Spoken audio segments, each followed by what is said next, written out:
There have been countless serial killer cases known to the world now, but the reason why this story is so popular and so fascinating is that this story spanned in the course of about 3 years, and the killer has never been found nor any suspects. But there have been some recent discovery about this story that makes people question that maybe if he had been found or if he's still alive. And the story I'm talking about is the infamous Zodiac Killer. And I'm pretty sure you've heard of this story, but if you haven't heard of the story, the summary of this story is that you have this serial killer who emerged in 1968, and he basically murdered people with guns and knives, and then boast of murdering them, and after that send letters to the police informing them about how he murdered these people. And till today he had not been found, or maybe he had been found but maybe he is dead. But before we get into the story, if you like this kind of spooky, scary style documentary videos, please consider subscribing because I upload every single week. And now, without further ado, let's get straight into the story.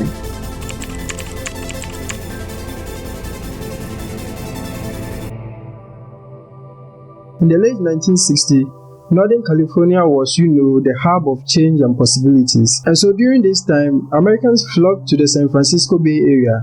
This is, considered one of the most largest migration of young people in the US history in search for, different lifestyle, and also just to find, summer love and freedom. But what started as just a search for freedom and love would end up in violence and a string of killings 2 years later, when the area became a hunting ground for one of the country's most famous murderers. On the evening of December 20th, 1968, David Arthur Faraday was this handsome young gentleman who was 17 and had a girlfriend whom he really admired. This friend was Betty Lou Jensen. Now, they didn't attend the same high school. Faraday attended Vallejo High School, and then Jensen was a student of Hogan High School, but they knew each other because they were, kind of staying close to each other, kind of in the same area. And so that day at 8:30 p.m., Faraday picked up Jensen at the house because he had already asked her on a date. The couple went on a Christmas concert together in a town north of California, which is Villisca. They had a very great time and then even visited one of Jensen's friends. And so when the concert was over, sometime around 9 p.m., they decided to, stop on their way to home and then, have some private time to themselves and chat a little bit. So as Faraday was driving, they found a perfect spot, which was this secluded lovers lane on Lake Herman Road, just inside Villisca city limits.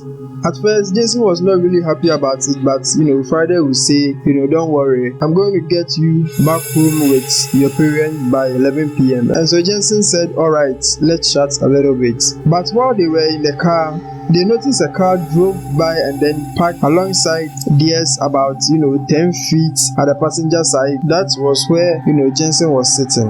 And so Jensen would ask Faraday, do you know this person? And then Faraday would say, no, I don't know him. And so as they were still having this conversation, this unknown person got out from his car and then started walking close to them. And so they just thought maybe he was just coming to ask for help, or maybe he had been lost. But that wasn't the case. As Jensen and Faraday watched him get closer to their car, he pulled out a gun and then immediately started shooting at the car. He fired several shots at the car and then walked around to the driver's side while still firing gunshots. Luckily, none of the shots hit Faraday and Jensen. And so as the couple struggled to get out through the passenger door so they could run from this terrible situation, kind of run away from this unknown gunman, Jensen luckily succeeded, because she was sitting at the passenger side.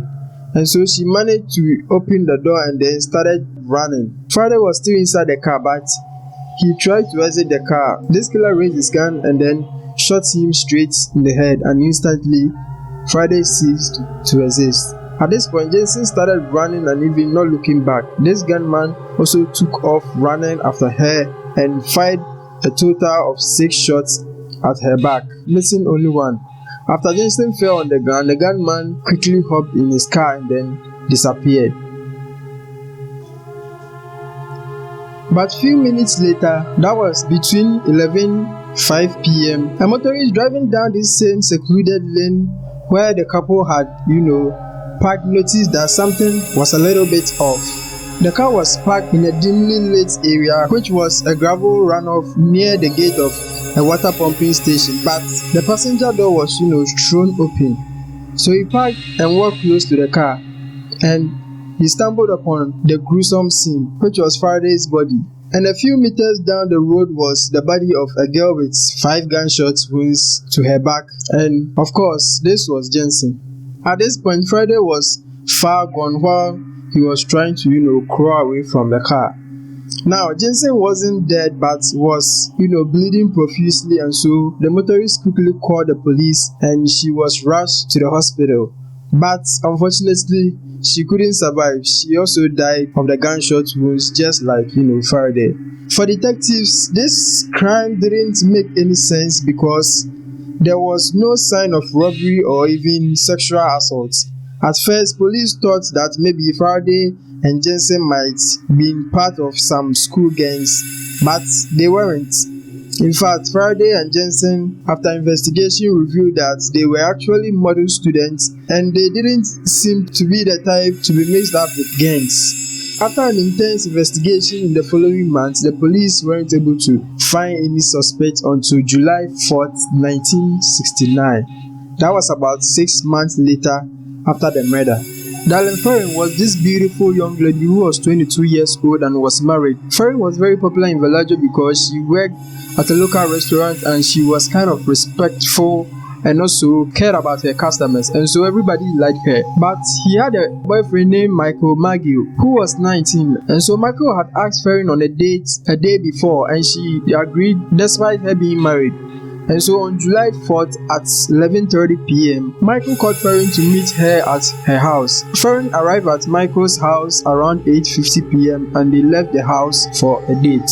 Immediately after leaving the house, the couple noticed that there was a man in a light-colored car following them. And so Michael asked Ferrin, that if she knew the man in the car, and then Ferrin would say no. And then Michael would say, I think he's following us. But as Michael was driving, the car following them kind of disappeared, and so they just forget about it and then continued driving. After driving for some time, they drove out of Villaggio to this road called Herman Road and parked into an empty parking lot named Blue Herman Road, to have some private time to themselves. And at that point, it was almost midnight. And remember, this was another lover's lane located 2 miles from Lake Herman Road.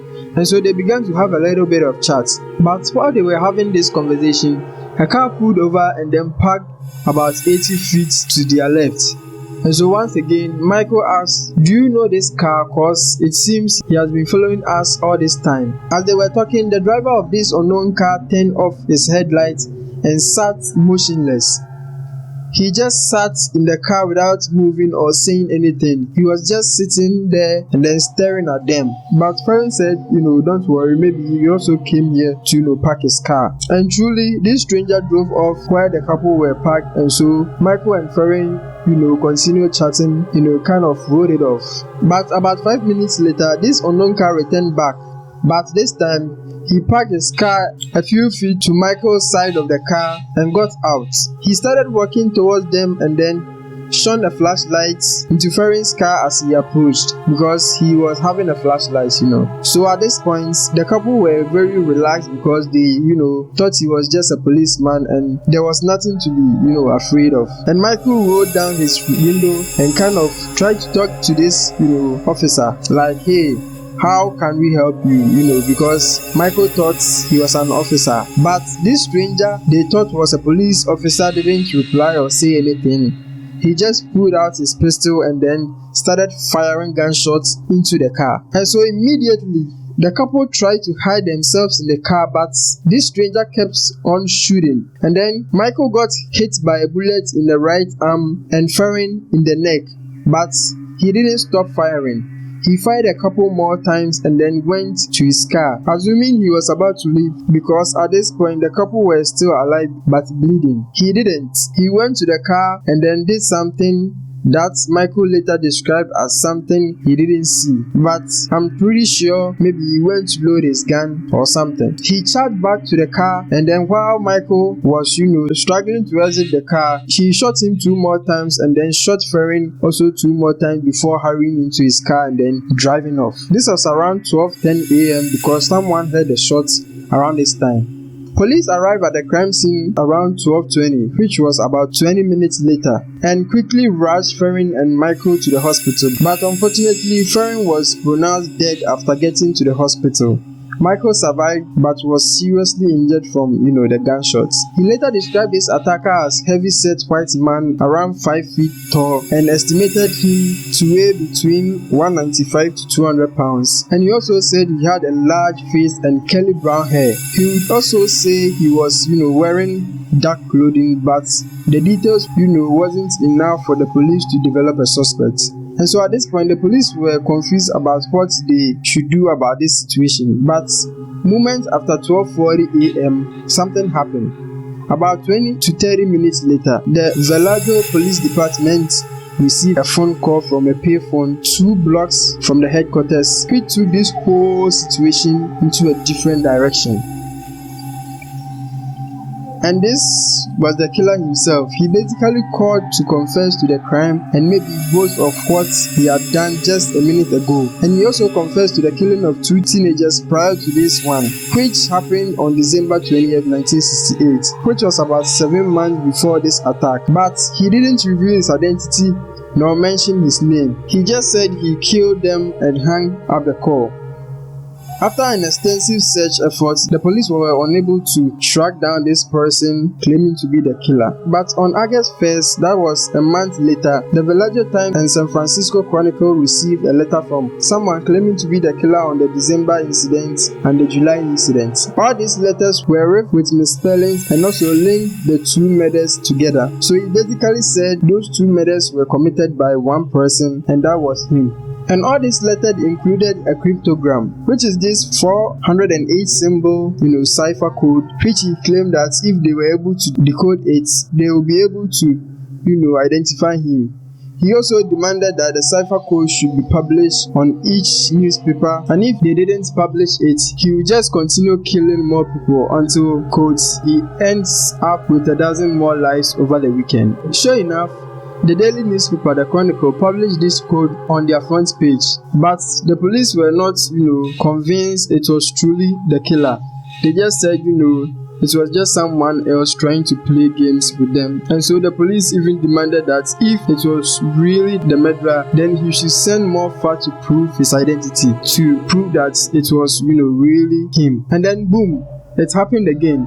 4 days later, on August 4th, the daily newspaper, which is the San Francisco Examiner, received another letter. At this point, people had already dubbed this killer the Zodiac Killer because of the cipher he sent, which had become very popular and even gained national attention. And so, in this second letter, he addressed himself by his nickname. He basically said, "Dear editor, this is the Zodiac speaking." And this time, the police were convinced that yes, he was the killer because in this letter, he went on to describe minute details of how he shot Michael, the teenager, on July in the parking lot. And this detail was something that only the police and the killer himself would know.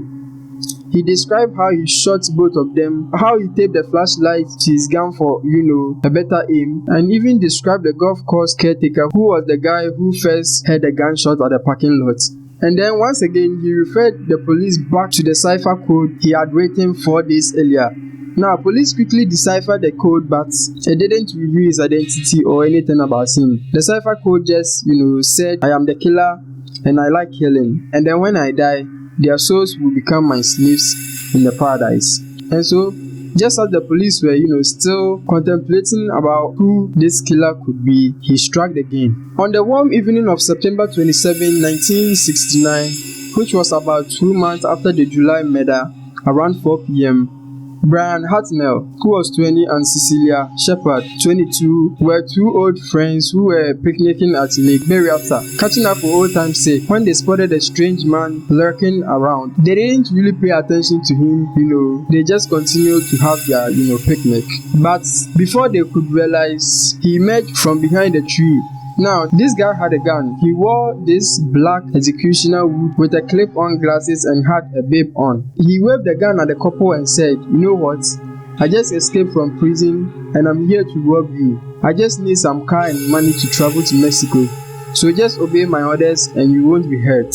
He then gave a rope to Cecilia Shepard to tie up Brian Hartnell. Shepard did exactly that. She took it and then tied up Shepard's leg and hand, but the knots were, not too strong, and so he did it himself. He tightened the knots and then moved to Shepard and then tied up Shepard. After doing all this guy drew a knife and without showing any empathy, he brutally stabbed Hartnell a total of 10 times until he collapsed. After that, he moved to Cecilia and then stabbed her 24 times until she also fainted. He then suddenly burst into laughter like, a giddy child. And all this time, while all these things were happening, Hartnell in fact still believed that they were being robbed until he drew the symbol, which is, the cross with a circle around it, on their car and left a message for the Villaggio police, which he also wrote on the car. After people nearby saw the crime and reported to the police, an ambulance arrived at the scene. At this time, Shepard was conscious and so was able to give a detailed description of this attacker. She said it was a man about 6 feet tall and weighed roughly 200 pounds. She went on to describe his facial features to one of the Napa Valley Regatta photographer, and he was able to create a sketch of the attacker, to which one witness who was around claimed that he has seen a man like that around that area that day. In fact, they all said yes, the picture matched the description exactly. And so immediately, Napa County Detective Ken Nalo was assigned to the case because police were like, okay, this is getting out of hand. We must stop this guy before he strikes again. But on the same day, in that evening at 7:40 p.m., he called. The killer called once again and admitted to the crime. He told the police he wanted to report a double murder because he thought both of them would have been dead by that time. He didn't hang up the phone and left the phone off the hook. Ultimately, Shepard lapsed into coma during transport and never regained consciousness and died 2 days later. Hartnell survived to recount his tales, to the press. But again, the killer was never identified despite a series of search efforts by the lead investigator Ken Nalo and his team. And so as if that wasn't enough, he did it again, this time more gruesome than even the previous ones. On October 11th, which was the following month, doctoral student Paul Stein had a taxi, and so that evening around 9:40 p.m., he decided to, drove around to see if he could earn some money by, picking up, passengers. And so he set off and drove around downtown San Francisco, California. As he was driving, a man hailed his cab and said he was going to Presidio Heights, about 30 meters drive from, the place. That was his destination. And so Paul Stein would say, okay, hop in and let's go. And so the man hopped in and then he drove straight to the place, which was Presidio Heights. As they got to the streets named Maple Street, the man said, "Can you please drive me to the next block?" And Stein would say, okay, no problem. But as they got there, something terrible happened. As Stein was about to, ask this man to pay, he pulled out a gun, and before Stein could say a word, he shot him straight into the head with a single bullet. He then took his wallet and the car keys and took a piece of Stein's clothes to wipe down the car for any fingerprints that must have been left on the car, and then quickly flew the scene. Now, 2 teenagers were the only witness. They stayed just across the street and heard the gunshots and also saw the killer's face clearly as he was wiping the car. But by the time they called the police, he was already gone. Or maybe not, because immediately they called the San Francisco police and 2 officers responded to the radio dispatch 2 minutes after the calling, and they were patrolling just around the area. When they rushed to the scene, they saw this white guy walking north across the street, and so they asked him, "Hey, have you seen any man with a gun, who looks suspicious?" And you say, "Oh yeah, I actually saw a man waving a gun and heading east." And so the police officers hurried away but didn't find any man. However, this turned out to be a very big mistake because they learned in a mail that was sent to the San Francisco Chronicle on October 13th that it was him, the Zodiac Killer. Yeah, the man the police pulled over was him. And the letter was mailed with a piece of clothes he took from Stein. the driver who was driving the car. When they arrived at the scene, Stein was already, dead. When the teenagers who witnessed the scene were brought into the police station for questioning, they helped the police compose a sketch, and it resembled the sketch they had previously from the previous murders. Just like the other killings, Bill Armstrong and Dave Toshi were assigned to the case but worked on the case for 7 years till they retired. The cases at this point were getting more attention in the press and media. And not only that, investigators were under serious pressure to find this, killer, because whoever he was just growing bolder and bolder every day. The police also received hundreds of calls from people claiming to have information about this serial killer. Some were just, clear hoax, but authorities did their best to investigate every possibility, desperate for any leads on this killer. And so everybody was, on edge. The question on everybody's mind was not if the killer would, strike again. It was rather when he was going to strike again. Because within just a year, he had killed about 5 people and left 2 seriously injured. After this incident, the Zodiac Killer seemingly ceased killing because police believe that was his last confirmed murder that was connected to him. But for more than a year after the last attack, he continued to, mail these really disturbing letters and cryptograms to the press and police. Some included threatening to use a bomb to kill children. He also claimed some crimes in the area which police were not able to confirm whether it was him or not. And even encouraged people to wear some nice zodiac buttons, otherwise he would, punish them for that. And in these letters, he would often score himself, the people he had murdered, which increased in number with every letter he sent. But the San Francisco Police Department, scored remains, 0. But what is most disturbing about the letter is that he claimed to have killed 37 people in total until 1974 when he vanished without a trace, and the letters, abruptly stopped.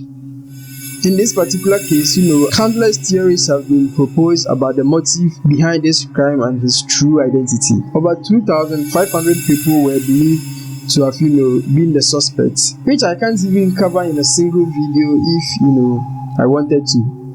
Some suspects included a retired United States Army sergeant and a former member of, a right-wing militant group that, harass communists. Also, some of the recent discoveries, as recent as 2021, made by a group of, former cops forensic analysis and retired military investigators named Gary Francis Poste, an American painter, as the Zodiac Killer.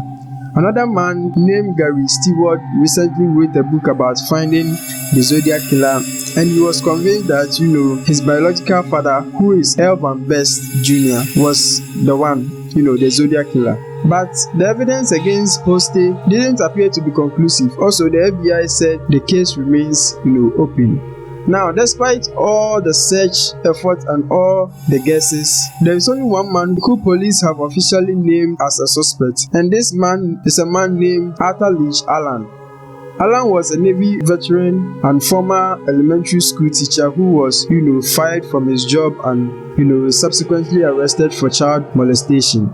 However, the reason police identified him as the suspect is that in 1971, a friend of his named John Cheney told authorities that he had commented one time on, about, quote, shooting types of school bus and picking the little darlings off as they came bouncing out the bus. According to Cheney, the words, stood out to him because it was similar to a statement the Zodiac made in his letter to newspapers, and so he immediately reported to the police, and truly, he was interviewed by one of the police detectives.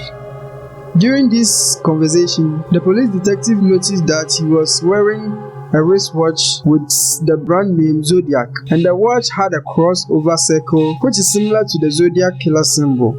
After searching his trailer, they also find suspicious things like a knife and a freezer filled with, dead animal kind of, bush meat. But they didn't get any solid evidence against him, and his DNA also didn't match the partial DNA fingerprints they found from the Zodiac's letters. And so he was never charged in connection with the Zodiac Killer case, and he died in 1992. Despite the series of letters he wrote and also the partial DNA found on those letters, there are no confirmed samples of DNA from the Zodiac, and nobody was ever, arrested. Hey there, congratulations for making it to the end of this story. I appreciate it so much. And if you got something out of this video, I recommend that you hit the subscribe button and also hit the like button, because this is the kind of video I upload every single week. To drop a comment in the comment section if you have any. Once again, thank you for watching and see you in the next one.